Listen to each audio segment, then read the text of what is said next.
आप देख रहे हैं अजय भारत।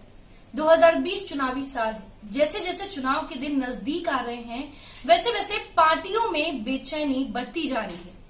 कई नेता पार्टी फेरबदल करने में लगे हैं तो वहीं कई नेता अपनी ही पार्टी में रहकर बगावत करने पर उतर आए हैं।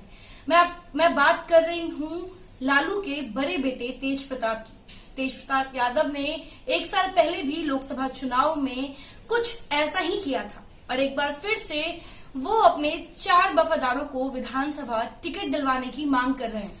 ऐसे में तेजस्वी यादव के ऊपर कहीं न कहीं प्रेशर पॉलिटिक्स हो रहा है। देखा जाए तो तेजस्वी यादव को आरजेडी समेत महागठबंधन की कमान संभालनी है, लेकिन वहीं दूसरी ओर तेज प्रताप यादव पार्टी में रहकर ही अपने भाई से अपने 4 वफादारों को विधानसभा टिकट देने की मांग कर रहे हैं।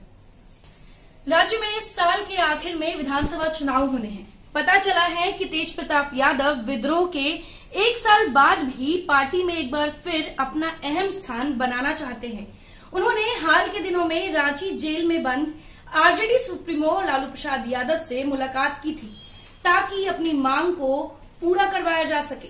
ऐसे में विपक्ष के नेता तेजस्वी यादव 2019 के लोकसभा चुनाव के नाटक को दोहराने से बचने की कोशिश कर रहे हैं।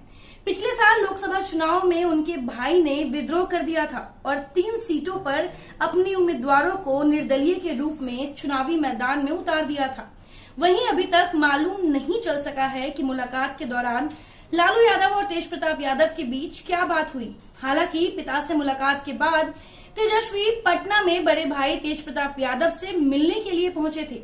तेज प्रताप जिन 4 लोगों को विधानसभा चुनाव में टिकट दिलवाना चाहते हैं वो हैं अंगेज सिंह सियोहर, चंद्र प्रकाश जहानाबाद, डॉक्टर संदीप कर काराकट और धर्मेंद्र कुमार हरनौत। पार्टी की तरफ से अभी तक स्पष्ट नहीं है कि इन 4 को टिकट दिया जाएगा या नहीं। एक सूत्र ने बताया कि पार्टी के अधिकांश वरिष्ठ नेता सिर्फ एक शक्ति केंद्र चाहते हैं और वो तेजस्वी के पीछे दौड़ रहे हैं। अगर इन वरिष्ठ नेताओं के उम्मीदवारों को चुनाव में टिकट नहीं दिया जाता है तो कई परेशानियां हो सकती है, मगर पार्टी तेज प्रताप को एक बार फिर बागी नहीं बनाना चाहती है।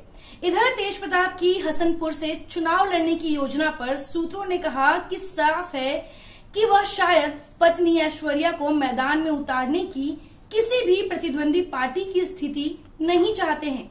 उन्हें चुनावी मैदान में उन्हीं के खिलाफ उतारा जाए। तेज प्रताप के ससुर चंद्रिका राय हाल के दिनों में जदयू में शामिल हो चुके हैं। तो अब देखना ये होगा कि क्या तेज प्रताप यादव की ये मांग 2020 चुनाव में पूरी हो पाएगी, जहां एक तरफ तेज प्रताप यादव अपने करीबियों के लिए 4 विधानसभा सीट मांग रहे हैं, वहीं दूसरी ओर तेजस्वी यादव के ऊपर अभी कई बड़े नेताओं की जिम्मेदारी है। तो ऐसे में इन 4 विधानसभा सीटों के ऊपर क्या तेज प्रताप की मांग पूरी हो पाएगी, ये देखने वाली बात होगी। फिलहाल बने रहे अजय भारत के साथ। देश और दुनिया से जुड़ी हर छोटी बड़ी खबर आप तक हम पहुंचाते रहेंगे। धन्यवाद।